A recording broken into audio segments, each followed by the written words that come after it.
JEE men's परीक्षेमध्ये physics आणि मॅथमॅटिक्सच्या तुलनेत केमिस्ट्री हा रिलेटिव्हली सोपा सब्जेक्ट. याच्यामध्ये आउट ऑफ स्कोर करण्यासाठी ऑर्गॅनिक आणि फिजिकलच्या तुलनेत कमीत कमी वेळेमध्ये जास्तीत जास्त स्कोर देणारा म्हणजे आपला इनऑर्गॅनिक केमिस्ट्रीचा सेक्शन. यामध्ये उच्चतम स्कोर करण्यासाठी एमपीटी वरती आपली जबरदस्त कमांड पाहिजे. एक एमपीटी आपण जर तयार केला तर आपल्याला त्याच्याशी असोसिएट असणारे जवळपास सर्व टॉपिक अतिशय सोप्या पद्धतीने कव्हर करता येतात. चांगली गोष्ट म्हणजे रिॲक्शन नाही, न्यूमरिकल नाही, म्हणजेच कमी वेळात जास्त स्कोर. या इनऑर्गॅनिक सेक्शन मध्ये जॅकपॉट टॉपिक म्हणजे कोऑर्डिनेशन कंपाऊंड. हो, कमी एफर्ट्स आणि जास्त वेटेज.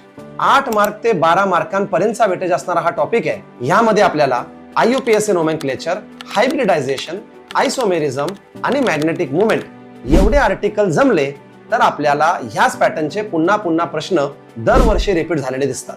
यामुळे लक्षात ठेवा, लो एफर्ट्स आणि हाय इम्पॅक्ट म्हणजे inorganic chemistry. Stan academy app JEE, NEET, MST CET च्या प्रिपरेशनसाठी आजच डाउनलोड करा.